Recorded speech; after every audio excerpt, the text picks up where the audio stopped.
Bom, moçada, vamos lá, né?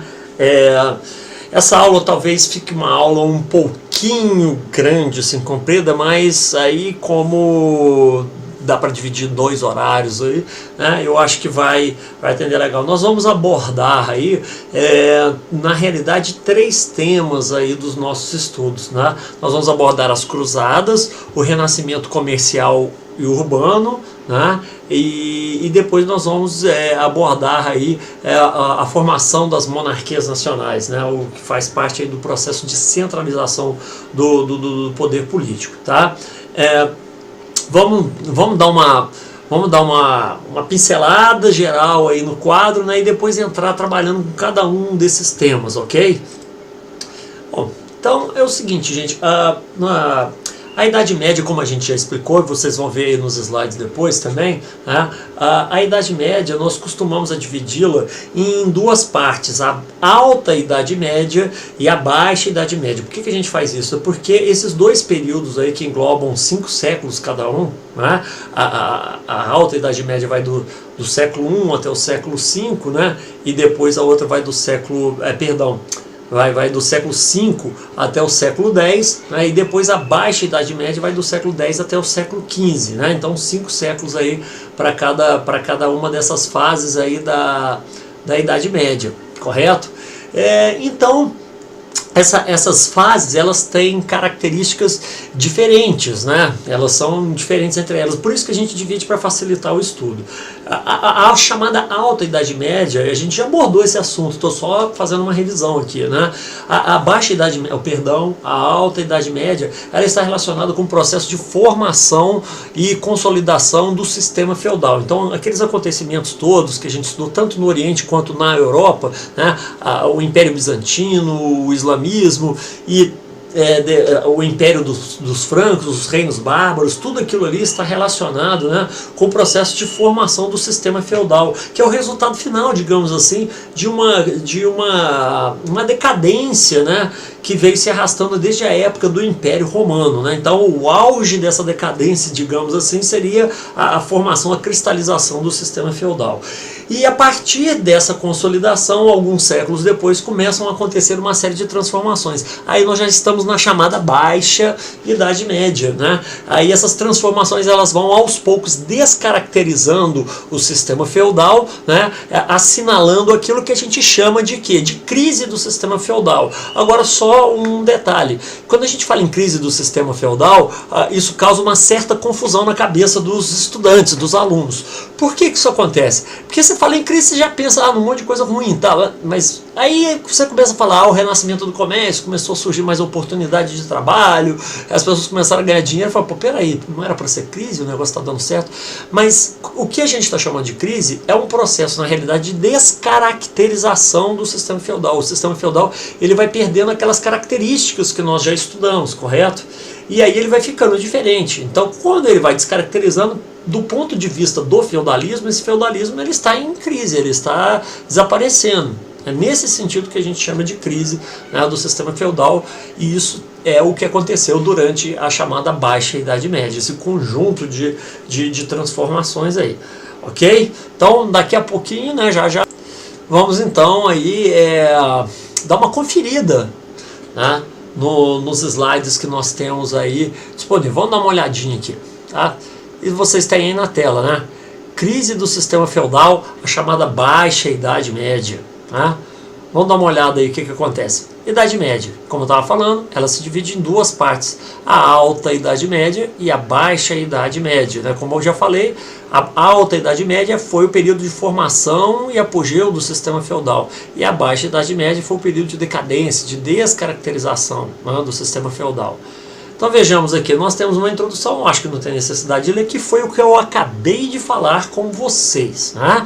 Algumas mudanças importantes aí do ponto de vista econômico, populacional, social, cultural, né? E também políticas, assinalaram o fim do sistema feudal e o início do sistema capitalista, como está assinalado aí abaixo nesse slide, né? Então vamos ver aqui. Um dos episódios importantes aí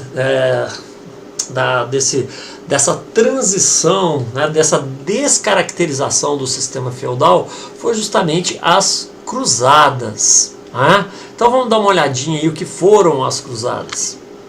Tá, vamos lá. Aí temos aqui Europa Ocidental para o Oriente. O que quer dizer isso, gente?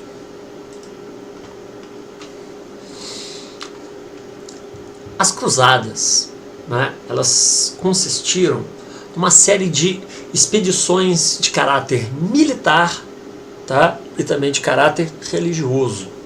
Né? A primeira cruzada, aquela que é considerada a cruzada oficial mesmo, né, ela data do ano de 1097, quando ela começou, ou seja, estamos falando aí do século XI. Né? Antes dessa primeira oficial teve a chamada Cruzada dos Mendigos, né? uma cruzada assim desorganizada, quando começou a surgir esse assunto aí de que o Papa queria que os cristãos recuperassem a Terra Santa, né? Aí um monte de gente aí começou a se organizar, tá? E foram formando bandos, esses bandos foram crescendo, né? Tinha o chamado Pedro, o eremita, né? Ele era um cara que tinha uma oratória muito boa, comovia as multidões, enfim, ele foi arregimentando e o troço foi acontecendo assim, meio que na embolada, né?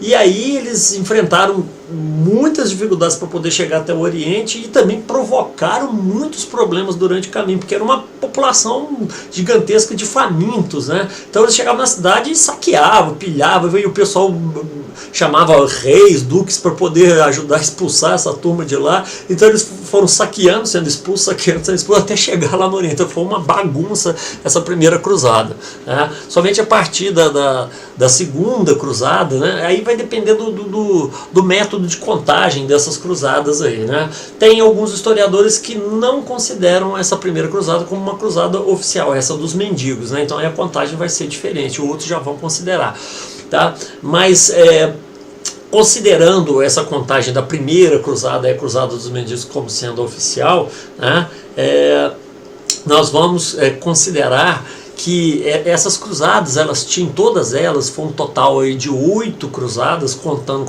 com essa primeira dos mendigos, então seriam 9 cruzadas no total, né? Elas tinham como objetivo recuperar a Terra Santa, tá? Jerusalém. Porque Jerusalém foi a terra onde Jesus pregou, né, e depois acabou sendo morto, crucificado, e lá ele foi também sepultado, e de acordo com a tradição cristã ele teria então ascendido aos céus de lá, né? Então é uma terra sagrada, muito sagrada para os cristãos, mas estava sob o domínio dos muçulmanos. Vocês lembram que nós estudamos a expansão do islamismo, né? Então eles conquistaram aqueles territórios todos lá, né? E aí o Papa dizia que esses territórios deveriam ser reconquistados então pelos europeus, né? E daí então o surgimento dessas cruzadas, tá certo? E nesse momento é importante dizer que essa não foi a única motivação, né? Porque o que estava acontecendo na Europa no século XI? Estava rolando o seguinte: a população estava começando a aumentar e não estava tendo terra para todo mundo. Vocês lembram que eu disse que os nobres, né, feudais lá, eles tinham o costume de dividir as suas terras com seus filhos, mas estava tendo filho demais e terra de menos, né? Isso estava gerando a formação de pequenos exércitos que acabavam lutando entre si, ou lutando contra determinados feudos para conquistar territórios, para eles poderem ter terras também, né? Então estava havendo muito conflito, né? Muita guerra dentro do continente europeu, e o Papa, preocupado com isso, falou assim: é melhor canalizar essas forças violentas aí para outro lugar, para, digamos assim, entre aspas, os nossos inimigos seriam então os muçulmanos, né? Então surgiu essa história da recuperação da Terra Santa, mas não quer dizer que essa ideia, né, já não existisse, essa coisa de falar, pô, como é que pode, né, os muçulmanos, eles é que controlam então as terras que são sagradas para a gente, né? Enfim, então essa ideia já existia antes, mas ela ganhou força, né, por causa desses problemas que estavam acontecendo na Europa aí no século XI, né? E aí foram sendo organizadas as chamadas cruzadas. Bom, então, resumindo, o que foram essas cruzadas, gente? Foram expedições militares com objetivos religiosos, mas como eu acabei de falar para vocês, por trás também tinha sim, certos objetivos sociais, políticos, né, de acabar com esses conflitos que estavam acontecendo aí na Europa. Tá? Vamos voltar aos nossos slides aí. Tá? Então, a Europa ocidental cristã lutando contra o Oriente, tá legal? Que era muçulmano. Para quê? Para dominar, recuperar Jerusalém, né, que estava nas mãos dos muçulmanos. E tinha aqui também o problema do excedente populacional europeu. Então essas foram as motivações, aí, as principais causas, os principais fatores dessas expedições militares religiosas, tá bom? E também o que nós temos aqui como apresentando também como um dos fatores, a tentativa de reunificar a igreja. Nessa época, no século XI, estava surgindo muitas heresias, muita discussão, tal, né? Tinha gente que já não estava querendo seguir as ordens da igreja, alguns reis já centralizando o poder. Então, essas expedições, elas também tiveram um pouquinho dessa função, sabe? De chamar, assim, para a igreja católica o comando, poder político exercido ali na Europa, né? Que estava começando a ser ameaçada, a igreja estava começando a se sentir já um pouco ameaçada por esse processo de centralização que já, de uma certa forma, estava começando a ocorrer de forma lenta ainda no século XI, mas estava começando a ocorrer na Europa, né? E essas também as chamadas heresias, né? Aqueles movimentos heréticos que tinham um pensamento, uma visão diferente da igreja católica, também representavam uma certa ameaça. Então, essas expedições militares aí, né, as chamadas cruzadas, acabariam sendo uma espécie de movimento para reunir, né, a galera de novo aí sob o comando da Igreja Católica. Vamos dar uma olhadinha nos próximos slides. Bom, e aqui, gente, veja bem, vocês estão vendo aqui no último tópico aí desse slide, reabertura do Mediterrâneo. Então veja bem, nós temos aqui o domínio de Jerusalém, objetivo. Excedente populacional, problema a ser resolvido, objetivo também, né? Tentativa de reunificar a igreja, objetivo. Reabertura do Mediterrâneo, consequência, viu, gente? Reabertura do Mediterrâneo é consequência das cruzadas. Então, se cair numa prova perguntando, presta atenção, qual foi a principal consequência econômica das cruzadas para a Europa? A resposta é a reabertura do comércio entre Ocidente e Oriente. Vou tentar explicar de uma forma breve. O que aconteceu foi o seguinte: vocês viram no início da explicação que, aí no caso, foram 9 cruzadas no total. Essas cruzadas se estenderam até o século XIII. Né? Então nós tivemos aí mais ou menos 3 séculos de lutas entre muçulmanos e cristãos. E após séculos de lutas entre eles, né, o que acabou acontecendo ao final foi que, apesar dos cristãos terem conseguido avançar sobre alguns territórios próximos ali do Oriente, né, Jerusalém mesmo, que era o grande objetivo dos cristãos, essa acabou não sendo recuperada. Né? Então a gente pode dizer que o principal objetivo, pelo menos do ponto de vista religioso, das cruzadas não foi alcançado pelos europeus. Mas teve um efeito que não era aquele que era buscado, que não era aquele que era procurado, mas acabou acontecendo. Que efeito foi esse? Foi justamente a reabertura do comércio entre o Ocidente e o Oriente. E como que isso se deu? Após longos anos de batalhas, os cristãos foram tendo um contato cada vez mais próximo dos muçulmanos, né, do mundo islâmico. E esse contato, muitas vezes, ele acabava gerando contato comercial. Eles começaram a trocar mercadorias, muito mais os cristãos europeus comprando o produto dos muçulmanos do que o contrário. Mas tinha muitos produtos orientais que eles eram muito apreciados na Europa, né? Aqueles que vinham lá da Índia e de outras regiões do Oriente. Então, quer dizer, a tapeçaria persa, né? Os condimentos lá das especiarias das Índias, né? Perfumes, enfim, uma série de produtos que eram muito apreciados na Europa e dificilmente você os encontrava, então eles alcançavam um bom preço no mercado, né? Começaram a chegar no continente europeu através desses cruzados, dessas pessoas que iam até lá, Terra Santa, batalhar e acabavam muitas vezes fazendo comércio, né? Eu costumo muito lembrar aos alunos, né, um detalhe interessante e importante também dessas cruzadas, é a formação de ordens religiosas cavaleirescas, né? Por exemplo, a Ordem dos Templários, que é a mais famosa, a Ordem dos Hospitalários, a Ordem dos Cavaleiros Teutônicos, né? Então você tinha uma série de ordens religiosas que eram também exércitos, né? Inclusive eu costumo falar para os meus alunos que aqueles cavaleiros Jedi lá do Star Wars, né, eles foram inspirados aí nesses cavaleiros templários, né, porque eles não podiam casar, era como se fossem monges, mas monges armados, né, que estavam ali a serviço da igreja, né. Então, esses templários, eles foram muito responsáveis pela dinamização da economia europeia, do comércio europeu, porque eles foram os principais intermediadores entre muçulmanos e cristãos, né? E como eles eram responsáveis pela segurança do transporte de valores, de mercadorias muitas vezes, né, eles acabaram criando modalidades de transmissão de valores, como por exemplo o cheque, né? O cheque que nós conhecemos aí, a gente pode dizer que ele começou a ser difundido no mundo europeu por conta da atuação dos templários, né? Então eles guardavam valores na Europa e transportavam o cheque lá no Oriente, eles sacavam esses valores no dinheiro, no tesouro que eles tinham guardado lá. Então eles acabaram se transformando num banco, né? Então eles tinham um poder econômico, eles acabaram acumulando um poder econômico muito grande, né? E os templários têm toda uma mítica envolvida aí, né, na ordem, envolvendo a ordem dos templários, que acabou sendo desbaratada lá pelo rei francês Filipe o Belo, que os acusou de heresia, né, e acabou condenando o pessoal lá com o apoio do Papa na época, né, mas ele estava de olho mesmo era no quê? Era na grana que esses caras tinham, né? E da dissolução da Ordem dos Templários, segundo consta com alguns historiadores, se formou aí o que ficou conhecido mais tarde como maçonaria, né? Então, quando a Ordem dos Templários foi desmanchada, aqueles remanescentes resolveram então formar uma sociedade secreta, né, para defender lá os seus ideais, e essa sociedade secreta seria então a maçonaria, né? E teve uma ramificação também religiosa.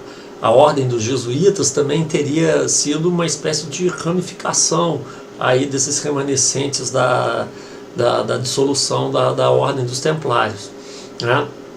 E a cruz que representava a ordem dos templários, né, que é a cruz maltada, acabou estampando também as velas das caravelas portuguesas, né, que iniciaram o processo de exploração marítima, né? Então existe uma ligação bastante forte aí da ordem dos templários aí com vários outros fatos que a gente estuda dentro da nossa história, mas isso que eu acabei de falar é muito mais uma curiosidade, né? O importante agora nesse momento, né, voltando aqui ao slide, é a gente saber que essa reabertura do comércio, tá legal, entre Ocidente e Oriente, que aqui está sendo chamada de reabertura do Mediterrâneo, ela foi talvez a principal consequência aí desse processo das cruzadas.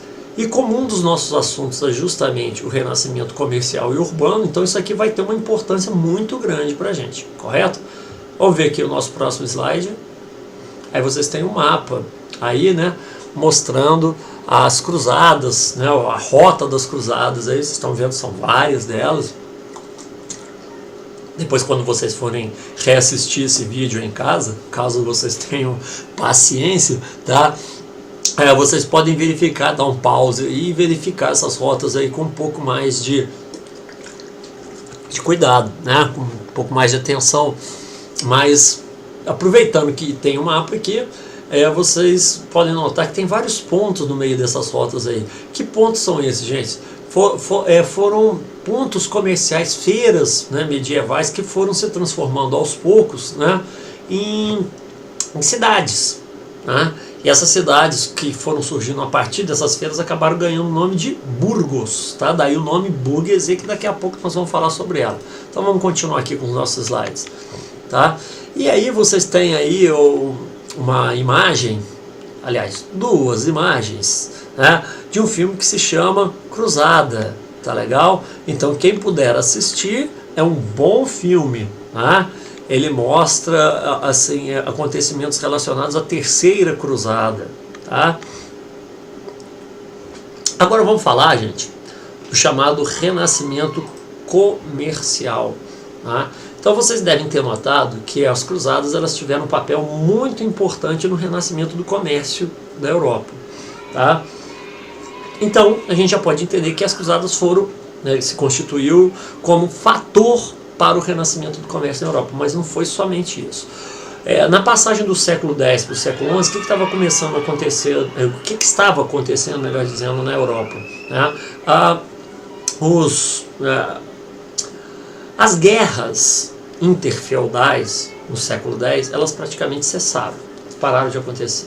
Houve uma certa estabilização do sistema feudal. Então as guerras entre reinos, entre feudos dentro da Europa, elas tinham cessado. O professor agora há pouco só falou que estava tendo guerra, não, mas foi um pouco depois, já foi no século XI. No século X foi o século da estabilização. Nessa estabilização, o que aconteceu? Menos guerra, menos mortes. Tá joia? E morrendo menos gente, o que foi que aconteceu? Né? A população ela foi aumentando. Nós sabemos que o sistema feudal é um sistema de produção de subsistência, né? Então se a população aumentou, obrigatoriamente eles tinham que aumentar também a produção, porque se não aumentasse a produção, o que ia acontecer? Ia faltar comida, né? Então eles tiveram que aos poucos ir aumentando. E nessa busca pelo aumento da produção, né, eles acabaram desenvolvendo novas técnicas, eles começaram a aproveitar novas terras, começaram já a provocar até uma certa devastação ambiental, derrubando florestas e tudo mais, né? E como eles não eram muito bons de conta, nós vimos também que no sistema feudal uma das características culturais era o analfabetismo, né? As pessoas não sabiam ler e escrever direito, tá? Então acontece que fizeram cálculos errados e muitas vezes a produção superava em muito a capacidade de consumo. E o que as pessoas faziam com esse excedente? Elas começaram a vender. Quando eu digo pessoas, nós estamos falando de senhores feudais, né? Então eles começam a vender essas mercadorias. As trocas vão ficando cada vez mais intensas, aí surge a necessidade da volta do uso da moeda, né, que era uma coisa que não existia no sistema feudal. Ou seja, o que eu estou descrevendo para vocês? Essa estabilização do sistema feudal acabou gerando uma situação que obrigou o sistema de produção de subsistência a se modificar, e ele começou a gerar excedente. Isso foi gerando comércio. Então, aos poucos, o comércio já estava renascendo na Europa na passagem do século X para o século XI. E no século XI e século XII, né, por causa das cruzadas, aos poucos o contato comercial entre Ocidente e Oriente foi acontecendo, e isso foi estimulando as relações comerciais dentro da Europa, né? Então nós temos aí, resumidamente, dois fatores. As cruzadas, que a gente já tinha falado antes, né? E essa estabilização do sistema feudal, que acabou gerando condições para uma produção maior, uma produção de excedentes, e isso foi reativando o comércio aos poucos na Europa, né? Vamos voltar aos slides aí para ver o que eles vão mostrar para a gente, né? Aí temos aqui a reabertura do Mediterrâneo, né? As cidades mais beneficiadas, as regiões mais beneficiadas eram aquelas que eram banhadas pelo mar Mediterrâneo, principalmente as cidades italianas, né? Elas tiveram um papel importante aí, né? E como eu estava falando para vocês, ao longo, né, das rotas comerciais terrestres aí iam se formando feiras, essas feiras iam se transformando em cidades, né, e essas cidades passaram a se chamar burgos, e esses burgos foram formando ligas comerciais, né? Como, por exemplo, a Liga Hanseática, que era a mais famosa dela. Então, Hansas eram o quê? Eram associações de cidades comerciais, elas formavam ligas comerciais entre elas, tá bom? O aumento da produção agrícola é aquilo que a gente já comentou anteriormente, né? Então vamos lá, continuando aqui, né? Mais uma vez aqui a rota das feiras medievais, né? Vamos lá. E aqui nós tivemos o renascimento urbano. Deixa eu só dar uma olhadinha aqui. Aí tá. Então vamos voltar aqui, né? Lá atrás a gente falou das Hansas, que eram associações comerciais entre cidades, né, que formavam ligas comerciais entre elas, né? Então essas cidades, como a gente já falou antes, elas ganhavam o nome de burgos, daí o nome burguesia, né? Crescimento do comércio, já é o próprio renascimento urbano, tá? Formação de corporações de ofício, surgimento da burguesia, não. Então aqui está faltando uma coisa importante, tá? Que coisa importante é essa, gente? Seguinte, deixa Deixa eu voltar aqui a minha tela, você já deve estar com saudade de mim. Tá? Bom, nas cidades, além dessas ligas comerciais entre as cidades que foram se formando aí no mar Mediterrâneo, né, nas rotas comerciais terrestres da Europa, dentro dos burgos surgiram associações de comerciantes dentro das cidades. Elas surgiram com o objetivo de administrar o comércio dentro da cidade. Muitas vezes elas assumiam até o mesmo papel de administração política dessa cidade. Como era o nome dessas associações de comerciantes de uma mesma cidade? Tá? O nome era guilda. Tá joia? Guardaram o nome aí porque não estava escrito ali no slide, eu achei que estava. Tá? Guilda. Uma guilda era uma associação comercial de uma mesma cidade. E a associação de diversas guildas dava origem a uma liga comercial ou uma liga hanseática, como elas eram chamadas. Tá? Ficou claro isso para vocês? Tá? Tudo isso aí está relacionado com o renascimento comercial. Agora sim a gente pode voltar aqui aos slides. Tá? Então temos aqui a formação das corporações de ofício. Então, se as guildas, tá, que representavam o comércio das cidades, as ligas hanseáticas que representavam várias cidades, tá, nós tivemos aqui também as corporações de ofício, gente. Tá? O que era isso? Quando as cidades voltaram a crescer, agora nós estamos falando do renascimento, né, urbano, quando essas cidades voltam a crescer, você não tinha só comerciante vivendo dentro delas. Né? Esses comerciantes eles precisavam também de comer, de vestir, né? E precisavam de uma série de outros serviços. Né? Então todo mundo que ia para a cidade para realizar um tipo de serviço, né, acabava sendo chamado de artesão, que fazia artifícios, coisas artificiais, então sapato, roupa, cadeira, mesa. Então quer dizer, marceneiros, alfaiates, né, costureiros, ferreiros, né, uma infinidade de atividades aí, né, e que a gente pode chamar de profissões, né, foram se desenvolvendo dentro dessas cidades. Então esses eram os trabalhadores urbanos, tá? Esses trabalhadores urbanos, eles eram chamados, portanto, de artesãos naquela época, tá? Eles eram os artesãos. Então, quando você fala trabalho artesanal, tá? Nesse período aí, a gente está se referindo a esses trabalhadores urbanos, tá? Então, eles não eram nem comerciantes, mas também não eram camponeses. Eles viviam e trabalhavam na cidade, não com o comércio diretamente, mas prestavam serviço às pessoas que viviam nas cidades, né? Então, na medida que as cidades foram crescendo, as oportunidades de trabalho dentro dessas cidades também foram aumentando, né? Lá na frente a gente vai ver que isso aí teve também uma consequência política. Por quê? Porque no auge do feudalismo, as pessoas só tinham uma oportunidade de trabalho. Qual era essa oportunidade de trabalho? Era trabalhar dentro de um feudo, não é? Prestando serviço como um servo para o senhor feudal. A partir do momento que as cidades começaram a surgir, a crescer, aí você passou a ter a oportunidade de viver numa cidade, onde a vida, por tudo que a gente lê aí, né, era bem mais tranquila dentro de uma cidade medieval do que você viver como um servo lá, sob as ordens e a vigilância de um senhor feudal. Né?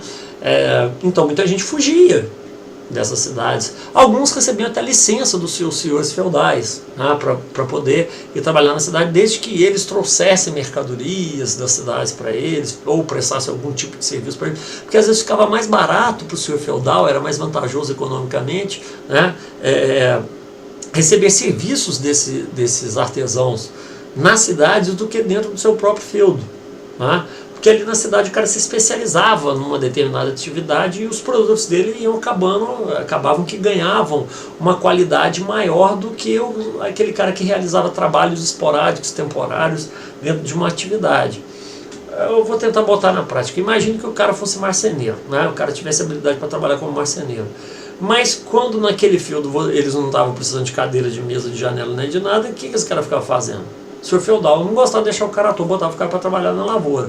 E esse tempo que o cara estava trabalhando na lavoura, às vezes ele esquecia de certas coisas, tal, não desenvolvia suas habilidades. Quando esse cara ia para a cidade, ele ficava trabalhando só com a marcenaria e ele acabava se tornando um marceneiro muito melhor. O produto dele melhorava e o cara às vezes prometia um preço melhor lá para o senhor feudal, né? Alguma coisa assim. E então, por causa de situações parecidas com essa que eu estou falando, muitas vezes os senhores feudais acabavam liberando, né, alguns servos para irem viver na cidade, desde que eles tivessem esse compromisso de prestar esses serviços aí preferenciais para esse senhor feudal. Mas muitos fugiam, né? Muitos falam assim, não, eu vou fugir, vou lá para uma cidade, lá o senhor feudal não vai conseguir me achar, ele também nem vai perder tempo de procurar um só, né, no meio daquela multidão lá. Então era isso que acontecia, correto, gente? Bom, e aí, o que isso tudo que eu acabei de falar tem a ver com o que a gente está vendo no slide aqui? Dá uma olhada, ó. Formação das corporações de ofício. O que é esse negócio de corporação de ofício? Gente, não estava tendo um monte de gente, né, trabalhando lá na cidade, que eu falei para você, tá, surgiu profissão, pois é. Chegou uma hora que começou a chegar gente demais, marceneiro demais, alfaiate demais, sapateiro demais, e aí o preço desses produtos começou a cair, porque a oferta aumentou demais. E nem sempre a qualidade desses produtos era muito boa. Então, aquelas pessoas que eram mais preocupadas com a qualidade, né, desses produtos aí, e principalmente mais preocupadas em não ver o seu ganho diminuir, formaram essas corporações de ofício, transformaram isso em uma espécie de tradição, de lei ali dentro das cidades, e as pessoas que iam chegando na cidade, elas não podiam simplesmente chegar lá e ir prestando serviço, abrir uma oficina, abrir uma alfaiataria, alguma coisa assim. Elas eram obrigadas primeiro, então quando o cara chega e fala, o sapato que eu estou fazendo, que fala, opa, você não pode vender isso aí não, cara, você tem que primeiro passar por uma corporação de ofício. Ali você vai entrar como aprendiz, né? E aí depois de muitos anos aprendendo o ofício, esmerando-se aí na qualidade do seu trabalho, aí sim você vai poder, né, de repente se tornar um mestre de ofício ainda dentro da corporação de ofício. E se tiver espaço no mercado, aí você pode abrir a sua própria oficina, né? Entenderam para que servia essas corporações de ofício? Para que elas serviam? Isso, tá?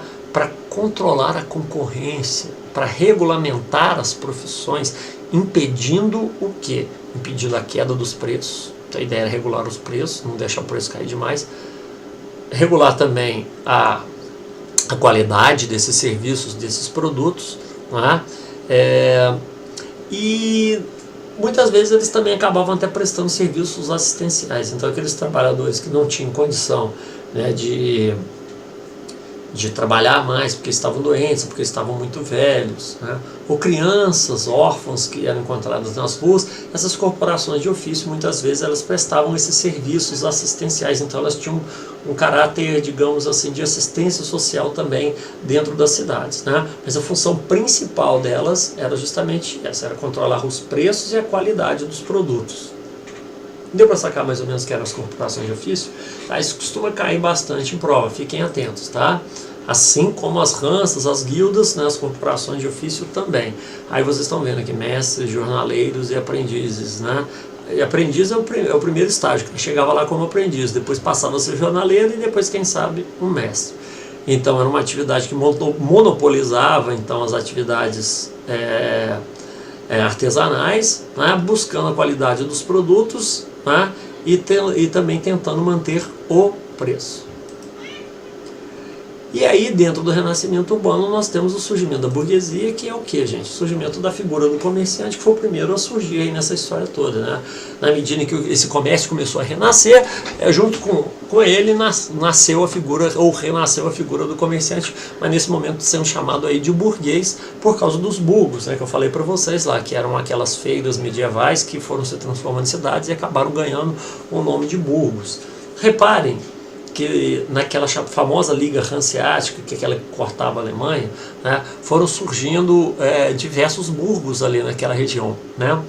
E esses burgos, eles foram ganhando também outros nomes, porque tudo chamava burgo, que burgo é aquele? Burgo tal, burgo, né, não sei lá das quantas, e pronto, né? E aí você pode ver que naquela região ali da República Tcheca, da Áustria e da Alemanha, você tem várias cidades com final burgo no final, né, com esse nome no final delas. Por exemplo, Brandemburgo, né, Edimburgo e por aí afora vai, né? Você tem uma infinidade de cidades com o nome burgo no final, né, Friburgo e por aí afora vai, tá? Tem esses nomes justamente porque foram cidades que surgiram a partir dessas rotas comerciais. Vamos lá, continuando com os slides. Aí vocês têm a imagem né, de uma cidade medieval. É claro que não se trata de uma fotografia de época, mas uma cidade medieval que ficou conservada, né? Você pode ver as muralhas aqui para efeito de proteção. Naquela época tinha muita guerra, né?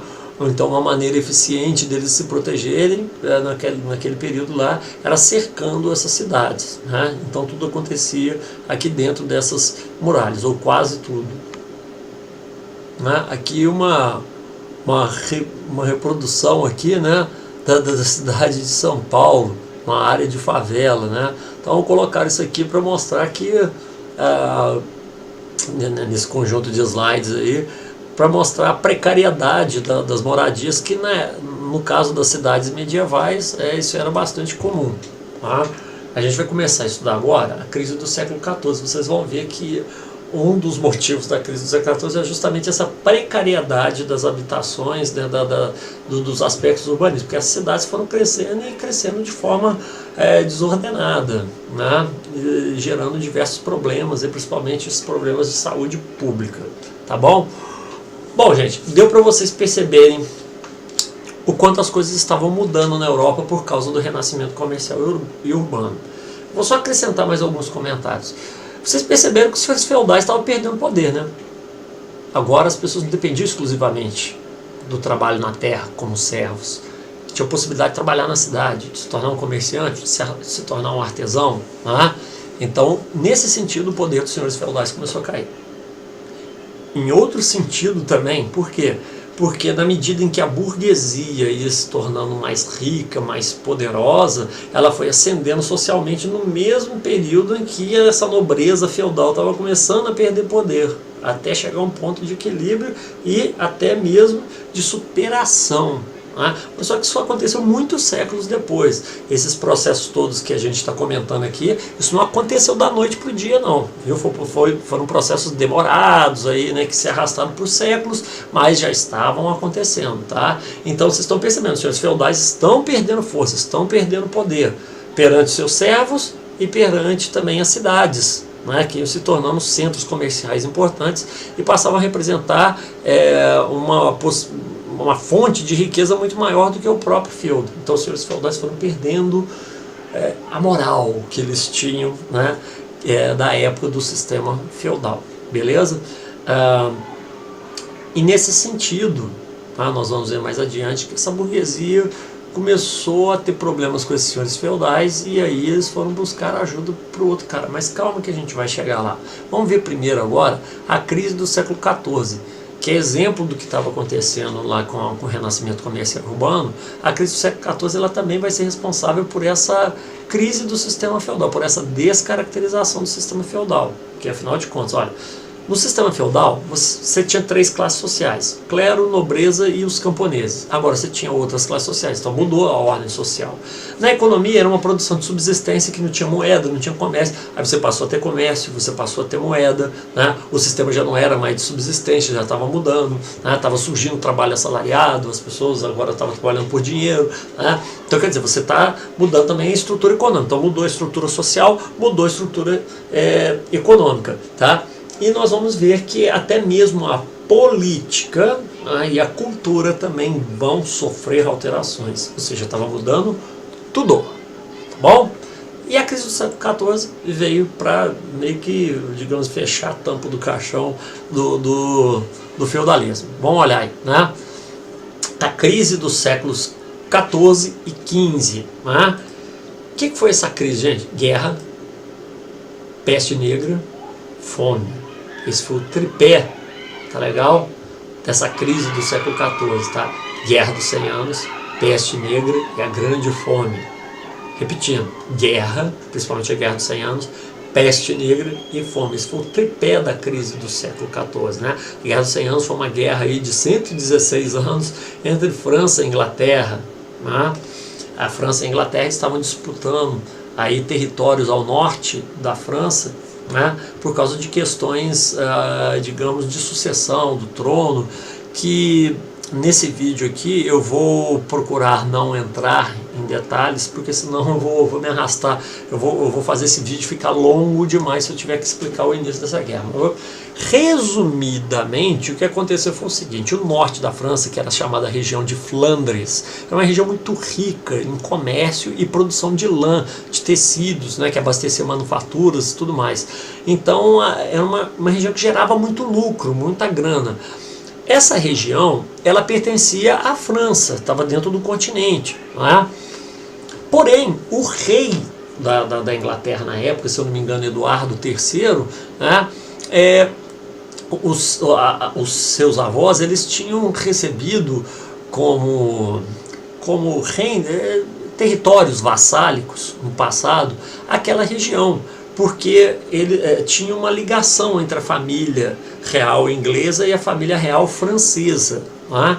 Então, parentes do rei Eduardo III, como eu estou falando, antecessores aí do rei Eduardo III, teriam recebido esses territórios, mas eles receberam quando esses parentes ainda estavam lá na França, né? Quando eles ainda tinham uma ligação mais próxima com os reis franceses lá mesmo na França. Mas ele lá da Inglaterra achava que ele tinha direito àquele território ali, reivindicou esse território. Né? Como os franceses, claro, negaram, falaram: não, isso aqui pertence ao reino da França, né? Tudo bem que foi dado à sua família, mas para isso você teria que estar aqui na França, teria que ser o rei francês, e você não é, você é rei da Inglaterra, você não tem direito. Aí falou: não, mas então eu quero o trono da França. Os franceses ficou doidão, né? O que você andou tomando aí, fumando e tal? Falou assim: não, não andei fumando nada não, cara, porque é o seguinte, se a gente for olhar a linha dinástica, né? A linha de hereditária ao trono aí, eu sou o cara que estou mais próximo do trono da França do que qualquer um desses que já ocupou o trono da França nas últimas 2 dinastias. A pessoa falou: não, tá. Aí os caras alegaram que existia uma lei antiga lá, chamada Lei Sálica, né, que dizia que somente descendentes da linhagem paterna que tinham direito ao trono francês, né, mas aí eles alegaram isso, mas vários reis da França não eram de linhagem paterna, e eram de linhagem materna. Ele falou: não, mas já teve rei aí que foi de linhagem materna, vocês não falaram nada? Eu falei: então agora eu quero. Aí a porrada comeu por causa disso, por causa desse território e também por causa dessa questão da sucessão do trono lá na França. Né? Aí começou a guerra entre França e Inglaterra, essa guerra se arrastou por muito tempo, morreu gente pra caramba, os senhores feudais, tanto da França quanto da Inglaterra, se enfraqueceram nesse processo aí, porque eles gastavam dinheiro emprestando soldados, armas, mantimentos para os exércitos do rei, e enquanto isso o rei ficava lá na dele recebendo o apoio financeiro da burguesia. Depois nós vamos contar um pouquinho melhor porque que a burguesia estava apoiando o rei. Né? Mas o fato é que os senhores feudais estavam se enfraquecendo e o rei se fortalecendo. Isso faz parte do processo de centralização do poder político que já já nós iremos comentar. Vamos voltar aqui então aos nossos slides. Bom, então a Guerra dos 100 Anos, como eu falei para vocês, ela interferiu no sistema feudal na medida em que enfraqueceu os senhores feudais, tanto da França quanto da Inglaterra, e de certa forma favoreceu aos reis desses dois países, porque esses reis foram ficando assim com a fama de serem os líderes da nação, os líderes dos seus respectivos países, passaram a ser enxergados como os chefes da nação, né? Porque antes eles não tinham muito consolidado essa figura não, mas com essas guerras aí eles acabaram sendo vistos dessa forma pela população. Ao mesmo tempo, como já disse, os senhores feudais iam se enfraquecendo. Isso foi descaracterizando o sistema feudal, que era um sistema que, do ponto de vista político, o poder político ele era fragmentado, ele era descentralizado. E você está assistindo aí o quê? A uma centralização do poder político na França e na Inglaterra. Tá? Para completar, nós tivemos a peste bubônica, a peste negra. Tá? Então é o seguinte, gente, a peste bubônica, aquela doença transmitida pelos ratos, né? Principalmente pela pulga dos ratos. Como eu estava vendo o renascimento comercial, o contato com o Oriente era cada vez maior, os navios chegavam do Oriente e, além de mercadorias, eles traziam com eles também ratos. Né? E esses ratos foram se disseminando na Europa e a doença também. Professor, mas lá no Oriente também não tinha peste, não? Tinha também, mas não do mesmo jeito que teve na Europa. Porque só para vocês terem uma ideia, gente, a peste negra lá na Europa, ela dizimou praticamente metade da população europeia. Mas morreu gente pra caramba por causa desse negócio aí, né? Inclusive as pessoas daquela época achavam que o mundo ia acabar. Não, o mundo agora vai acabar, tal, né? É o fim do mundo, tá morrendo todo mundo, e morria gente pra caramba, né? Então, as pessoas estavam achando que realmente era o fim do mundo. Por que na Europa essa peste ela foi muito mais devastadora do que lá no Oriente. Porque lá no Oriente o pessoal era mais higiênico. Pronto, a explicação é essa. Na Europa nem tanto, tá? Lembra que eu falei que as moradias, as cidades europeias, elas não tinham muita estrutura, né? Cara, não tinha esgoto, não tinha captação da água da chuva, né? Eles iam fazendo casa de qualquer jeito, aquelas ruelas, vielas, tudo torto, né? Sem entrada do sol, e a Europa já é muito fria, né? Então tudo isso ia favorecendo a disseminação de várias doenças, dentre elas a da peste negra, né? Então você tinha muito rato, o pessoal não tinha costume de tomar banho, de lavar a mão, enfim, essa falta de higiene, essa falta de estrutura das moradias lá na Europa foi um dos fatores para a disseminação de doenças. E aí vocês devem estar entendendo um pouquinho melhor do porquê que você tinha naquele slide lá, a fotografia de uma favela lá em São Paulo, né? Para mostrar que aquela precariedade ali é o que? É foco de doenças, né? Se você não tem ali uma urbanização, né, um investimento em infraestrutura para a moradia das pessoas, você vai ter diversos problemas ligados aí à saúde pública, né? E era isso que acontecia lá na Europa. Então a ideia daquela foto ali é fazer uma comparação do hoje com as cidades medievais. Pô, a gente ainda tem Idade Média aqui dentro da nossa sociedade. Nós estamos em pleno século XXI, mas tem áreas aqui das nossas cidades que são áreas como se fossem áreas medievais, né? A modernidade não chegou ainda naqueles lugares ali. Resultado do quê? De uma grande exclusão social. Assunto, né, para aulas posteriores aí. Mas vamos lá. Tá? E também teve a grande fome, gente. Aí olha só. Você somando a Guerra dos 100 Anos, a peste negra e a grande fome, né, dizimou mais da metade da população da Europa naquela época. Morreu gente pra caramba. Isso, tá, desorganizou todo o sistema produtivo feudal que já estava sendo descaracterizado pelo renascimento comercial urbano. Agora, com esses problemas todos do século XIV, né, esse sistema ele praticamente entrou em colapso. Tá? E aí muita gente começou a buscar produtos cada vez mais produtos fora da Europa. Isso estimulou, por exemplo, a expansão marítima, nas explorações marítimas. Você já não tinha servos suficientes para poder realizar a produção que você precisava, né? E aí você começou a ter rebeliões camponesas, como por exemplo as Jacqueries lá na França, né?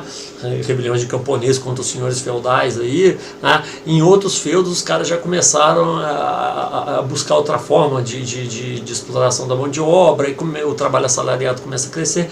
E por outro lado, né, esses senhores feudais que estavam ameaçados por essas rebeliões começam a pedir ajuda para o rei. Então, peraí, se a nobreza feudal tá precisando da minha ajuda, então eu vou querer algo em troca. O quê? Mais poder para mim, menos poder para eles. Ou seja, centralização do poder político. Tá? Vamos continuar aí nos nossos slides. Tá? E aqui, por fim, a crise da igreja. O que a crise da igreja tem a ver aí com essa história toda? A crise da igreja foi uma consequência da crise do século XIV, né? Porque quem é que dava as respostas às grandes questões das pessoas que viviam na Europa? Era a igreja. A igreja tinha o monopólio da cultura, da informação. Então a igreja que dizia o que as pessoas deveriam pensar, como elas deveriam agir, e era ela que dava as explicações para as coisas que aconteciam no mundo, né? E a peste negra, como que a igreja explicava? Olha, nós estamos pecando, isso é castigo de Deus pelos nossos pecados. Aí de repente morria padre também, morria bispo, falou, opa, peraí, então se Deus está bravo com a gente, está matando gente da igreja, então eles são pecadores tanto quanto nós, né? Ou então a igreja não sabe o que ela está falando. No final das contas era isso que vamos dizer, a conclusão que muitos acabavam chegando, né? Essa igreja não sabe o que ela está falando. Então a igreja começa a perder credibilidade também. Ela já não dava conta mais de explicar o que estava acontecendo, tá? Então é nesse sentido que a igreja se enfraquece, certo? Ficou claro? Espero que sim. Vamos voltar ao nosso slide. Bom, vamos aqui então agora. Já tem um negócio falando aqui. Vai dizer. Não, vamos voltar. Esse aqui que eu quero. Então, olha, veja bem, falamos do renascimento comercial e urbano, das suas consequências e tudo mais, né? Falamos das cruzadas, falamos da crise do século XIV, e agora vamos falar da formação das monarquias nacionais, que faz parte daquele grande processo de centralização do poder político, que é, em última instância, numa última interpretação, um dos fatores da crise do sistema feudal. Então vamos dar uma analisada aí. monarquias nacionais, tá? Fatores da centralização política. Crescimento do comércio, tá? O que o crescimento do comércio tem a ver com a centralização política? Lembra que eu falei para vocês que o comércio representou o enfraquecimento dos senhores feudais? Se os senhores feudais estavam enfraquecendo, o rei, por sua vez, perante os senhores feudais, foi ganhando mais força. Isso por quê? Vamos olhar lá de novo, tá? Porque a burguesia se fortalece e a burguesia também faz o quê? Ela passa a apoiar o rei. Vai haver uma aliança entre rei e burguesia, né? Essas duas classes aí, esses dois elementos sociais, eles fazem uma espécie de aliança entre eles. Tá legal? Por que a burguesia iria apoiar o rei nesse processo de centralização? Qual era o interesse que essa burguesia tinha? Vamos dar uma olhada, tá? Essa burguesia queria uma moeda unificada. Para quê? Ué, gente, o que acontecia? No sistema feudal, quando as moedas voltaram a ser cunhadas, quem cunhava essas moedas eram os senhores feudais. Então, em cada feudo que o sujeito passava, era uma moeda diferente. Isso era um inferno para quem trabalhava com comércio, né? O cara comprava o produto no lugar, tinha que dar uma moeda para ele, não aceitava outra, tá? Aí ele ia vender no outro lugar, aquela moeda que ele tinha pego de um lugar, ganhou no outro, não servia naquele, ficava uma confusão. Você não sabia qual que era o valor real da moeda. O cara falava, eu quero uma moeda de prata nisso aí. Aí o cara vinha com uma moedinha desse tamanhozinho, assim, o cara falou, pô, que é essa moeda muito pequena, moeda de prata que é desse tamanho? Falou assim, mas isso aqui é uma moeda de prata. Aí fica aquela discussão, tinha que pesar a moeda. Mas o peso que a gente usa aqui é por libra. Eu trabalho com quilo. Então também por isso que o cara queria o quê? Unificação dos impostos, né? E queria também apoio ao comércio e padronização de pesos e medidas. Era aqui que eu queria chegar, tá bom? Então olha só, o que essa burguesia estava querendo, gente? Resumindo, por que aquele negócio de some e desaparece? Ficou meio confuso, né? Tá. Mas vamos lá, o que essa burguesia está querendo? Uma moeda única para facilitar o comércio. Queria um sistema de pesos e medidas que fosse padronizado em toda a região para facilitar o comércio, tá? E queria também unificar o sistema de cobrança de impostos. Por quê? Porque em cada feudo que o sujeito passava era o imposto que ele tinha que pagar. Pagava imposto, pagava imposto, pagava imposto, pagava imposto, pagava imposto. Chegava lá no final, o que acontecia? O cara não conseguia vender os seus produtos do tanto que tinha encarecido com um monte de impostos que tinha pago pelo caminho. Ele vendia muito pouco, isso reduzia bastante as oportunidades de lucro desse burguês. Ele falou, pô, para mim é muito mais interessante que se ao invés de em cada feudo que eu passar tiver uma moeda, tiver que pagar o imposto, tiver um sistema de peso e medida, que fosse tudo padronizado, que fosse um só. E ao invés de eu pagar esse monte de imposto para esse monte de gente, eu pagaria um imposto só para uma pessoa só. E para ele vai ser vantagem, porque ele vai ter todos os burgueses, todas as cidades comerciais pagando imposto para ele. Então ele vai ganhar muito dinheiro, tá certo? E para mim vai ficar bem mais barato. Lógico que eu vou pedir para ele também que ele me dê um retorno desse imposto aí. Que retorno seria esse? Né? O apoio ao comércio. Tá legal? Deu para sacar por que era interessante para a burguesia apoiar esse rei? Porque o rei ia ser um só. Então, uma moeda só, um sistema de imposto só, um sistema de peso e medida só, tudo isso aí para facilitar o comércio e ainda por cima ia ter o apoio do rei ao comércio, né? Assegurando a segurança, né? Segurança, foi legal, né? Mas dando segurança para as rotas comerciais, para as cidades comerciais, melhorando as estradas, dando incentivos ao comércio, ao desenvolvimento do comércio. Tudo isso era bom para a burguesia e, do outro lado, era bom para o rei, porque o rei estaria com mais dinheiro na sua mão e com mais dinheiro ele poderia formar um grande e poderoso exército, ele poderia contratar funcionários para o auxiliar na administração do reino e assim, aos poucos, ele foi concentrando poderes nas suas mãos. Tá? Então, o renascimento comercial e urbano, o desenvolvimento do comércio, tem um papel fundamental nesse processo de centralização política. Por quê? Porque, através da burguesia, do apoio da burguesia, esse rei passou a ter muito mais recursos e, com esses recursos, ele passou a centralizar o poder.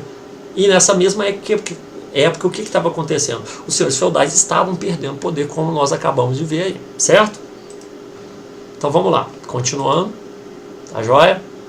Ainda fatores da centralização política, a crise do século XIV. Tá? O que a crise do século XIV tem a ver? A gente acabou de estudar. né?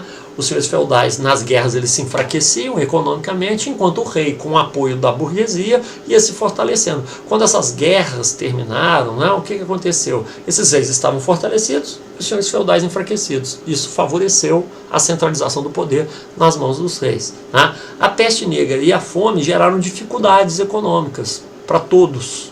Tá legal? Mas o rei tinha o apoio da burguesia. Então, com o dinheiro da burguesia que vinha do comércio, que também foi afetado pela crise, é claro, né? Mas como o comércio também ele buscava mercadorias e riquezas fora do continente europeu, ele sofreu menos do que as pessoas que dependiam só da agricultura. Tá sacando? Então por isso que o rei continuou sendo abastecido. Tá? E aí esse rei, com o apoio da burguesia, conseguiu se impor sobre os senhores feudais enfraquecidos com as guerras, com a peste negra, com a fome e tudo mais. Perfeito? Então é nesse sentido que a gente pode dizer aí que a crise do século XIV é também um fator de centralização política, certo? As guerras, como eu acabei de explicar, né? Enfraquecimento da nobreza feudal, que a gente já comentou também. Né? E aqui agora a gente vai fazer um estudo de caso para cada uma das monarquias. Vamos ver primeiro o reino de Portugal, que foi o primeiro reino a se formar, tá bom, gente? Temos aqui a Guerra da Reconquista, que foi uma guerra que começou lá no século IX, tá? E se estendeu até o século, se a gente for considerar a Espanha, que participou dessa guerra também, uma guerra que se estendeu até o século XV, tá? Então do século IX até o século XV. Que Guerra da Reconquista? Por que tem esse nome, gente? Guerra da Reconquista que foi uma guerra de reis, monarcas, senhores feudais europeus contra os muçulmanos que estavam na Península Ibérica. Né? A Península Ibérica é aquela região da Europa onde hoje você encontra os países de Portugal e de Espanha. Então esses dois reinos, o reino de Portugal e também o reino da Espanha, eles formaram a partir dessa guerra de reconquista. Então esses reis e senhores feudais foram reconquistando esse território das mãos dos muçulmanos, pouco a pouco, né, foram recuperando esses territórios e ali foram se formando reinos cristãos. Né?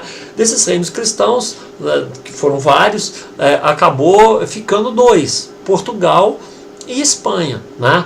A Espanha, na realidade, é uma junção de diversos reinos ali. O reino de Castela, de Aragão, né? O reino de Leão, né? De Navarra. Então, esses reinos todos aí, eles foram sendo unificados ao longo dos séculos aí, até formar o reino da Espanha. E o reino de Portugal se formou ali à parte, mas foi o primeiro reino, é o mais antigo de todas as monarquias europeias ali, tá? Foi a primeira a conseguir centralizar de forma definitiva, né, o poder político, tá bom? Então vamos dar, deu para entender aí o que foi a Guerra da Reconquista? Então vamos lá, tá? E no ano de 1385 aconteceu a chamada Revolução de Avis. Né? Essa revolução ela aconteceu pelo seguinte, vou resumir mais uma vez porque o vídeo já lá vai ficando bastante grande. Né? O que foi que aconteceu, gente? O rei de Portugal, né, ele morreu sem deixar herdeiros. A viúva dele queria que o reino de Portugal se juntasse à Espanha, e claro, os espanhóis queriam isso também. Né? Mas acontece que a burguesia de Portugal, presta bem, hein? Atenção nisso, a burguesia portuguesa e o povo português queria isso. Fala, não. Por que eles não queriam, gente? Porque é o seguinte, o reino de Portugal, desde quando ele se formou com uma estrutura um pouco mais centralizada. Tá? Com o rei já tendo poder de interferência nos feudos. Então tinha feudo lá dentro de Portugal, mas os seus feudais não tinham toda a autonomia ali dentro, não. Eles não tinham total autonomia. Quando o reino de Portugal se formou, o rei já se impôs. Ele falou assim, ó, vocês vão ter que fazer isso, se não fizer, perde o feudo. Isso já era uma interferência do rei sobre os feudos. Né? Então, isso dava certas garantias para as pessoas que viviam nas cidades, para os burgueses principalmente, que logo os primeiros reis já procuraram estimular bastante o comércio, era uma das obrigações que os senhores feudais tinham, falaram assim, vai ter que ter comércio em cada um dos feudos, tá? Se não desenvolver o comércio aí, perde o feudo. Bom, então a burguesia, o povo de uma forma geral, gostava desse poder mais centralizado, porque isso significava uma menor interferência dos senhores feudais na vida das pessoas, né? Então, quando se falou que ia juntar Portugal e Espanha, lá na Espanha ainda prevalecia um feudalismo mais enraizado. Aí o pessoal falou, não, a gente vai perder essa autonomia que a gente tem, que então a gente não quer não. Tá? E aí o povo, junto com a burguesia, aclamam Dom João de Avis, que era o filho do rei, mas um filho bastardo, que o rei tinha tido fora do casamento. Né? Então, o povo português falou assim, nós preferimos um rei que tenha sido filho, que seja filho bastardo do antecessor, do que ter um rei estrangeiro ocupando o trono de Portugal. Isso nós não queremos. E acabou rolando uma guerra entre Portugal e Espanha, e essa guerra foi vencida pelos portugueses. E isso conduziu esse Dom João ao trono. Né? Então ali terminava a primeira dinastia de Portugal, que era a dinastia de Borgonha, e começava uma nova dinastia, que era a dinastia de Avis. Daí o nome Revolução de Avis. Bom, o que isso tem a ver com essa história toda? Gente, esse rei chegou ao trono apoiado por quais classes sociais? Pelo povo e pela burguesia. Uma vez no trono, o que ele procurou fazer? Favorecer os negócios da burguesia e centralizar ao máximo o poder, porque isso significava o quê? Tirar o poder dos senhores feudais portugueses, que tinham apoiado a viúva do rei português. Esqueci de falar, estou falando agora, né? Então a maioria dos senhores feudais acabou apoiando a viúva do rei, né? Ficando contra esse projeto aí de inaugurar uma nova dinastia. Então quando esse cara chegou ao trono, ele falou, já que esses caras ficaram contra mim, então vou tirar praticamente todo o poder que eles têm. Quem agora tem poder aqui sou eu. Então a Revolução de Avis, em 1385, assinala o quê? A consolidação da centralização política em Portugal, isso no ano de 1385. Vocês vão ver que os próximos reinos, no caso da Espanha, por exemplo, 1492, mais de um século depois. Aí vocês vão ver a Inglaterra mais tempo depois ainda, e a França mais adiante no tempo. Então, quer dizer, Portugal teve uma grande dianteira em relação a esses países. Tá? Então, daí a importância desse acontecimento aqui, a Revolução de Avis. Espanha. Né? A Espanha também se formou, né, através da Guerra da Reconquista, né? Porque fica lá na Península Ibérica, eles tiveram que lutar para reconquistar a mesma história lá de Portugal. Né? E o casamento dos reis católicos aqui, Fernando e Isabel, né, vai acabar selando a união dos reinos católicos, né, castelhanos, Castela, Aragão, né? Eles vão acabar se fundindo com o casamento desses dois reinos aqui para formar o reino da Espanha. Isso foi por volta de 1480 e alguma coisa, tá? A data exata do casamento deles eu não vou saber falar agora para vocês, mas isso é coisa que a gente pode pesquisar depois com tranquilidade, tá bom? Vamos ver aqui o caso da França, né? Lembra que eu falei que a Guerra dos 100 Anos enfraqueceu os senhores feudais e fortaleceu a figura do rei? Pois muito bem. Né? Daí, então, a Guerra dos 100 Anos ser um dos fatores do processo de centralização do poder político na França. Só que um detalhe, foi uma guerra que demorou muito tempo. Ela só terminou em 1453, começou em 1337 e se arrastou até 1453. Né?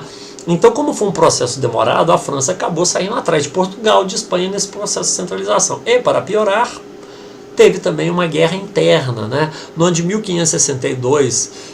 até o ano de 1599, rolou um monte de guerra lá na França por causa de religião, porque era a época do protestantismo e tal, e os protestantes estavam querendo ascender ao trono na França, e a França era um reino católico, né? Então, isso gerou uma série de conflitos. Mas morreu gente pra caramba, aconteceu lá a famosa noite de São Bartolomeu, quando um monte de protestantes foram massacrados pelos católicos, né? Então, enquanto não se resolveu esse conflito, essa pendenga aí entre católicos e protestantes, isso só aconteceu em 1599, com a edição lá do famoso Edito de Nantes, né, que concedia liberdade religiosa para os protestantes. Essas brigas, essas guerras de religião, elas não acabaram. Para te falar a verdade, vários conflitos entre protestantes e católicos continuaram acontecendo, mas os mais sérios foram até o ano de 1599. Somente a partir dessa data aqui, do Edito de Nantes, é que a gente pode considerar que houve uma estabilização do poder político na França. Tá? Então vamos lá. Continuando. Agora o caso da Inglaterra. Né? A Inglaterra, nós temos aqui um caso especial, que foi o caso da Magna Carta, tá, gente? O que foi esse caso aqui da Magna Carta? O rei inglês, João Sem Terra, ele estava forçando os senhores feudais a dar cada vez mais dinheiro, mais recursos para ele poder continuar participando de uma guerra contra a França, né, e de alguns outros conflitos.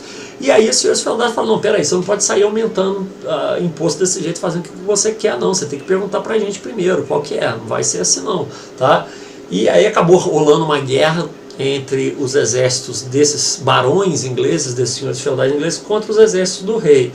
essa guerra ela chegou no impasse, ninguém vencia, morrendo gente de lado a lado, e acabou fazendo com que eles firmassem um acordo entre eles, tá?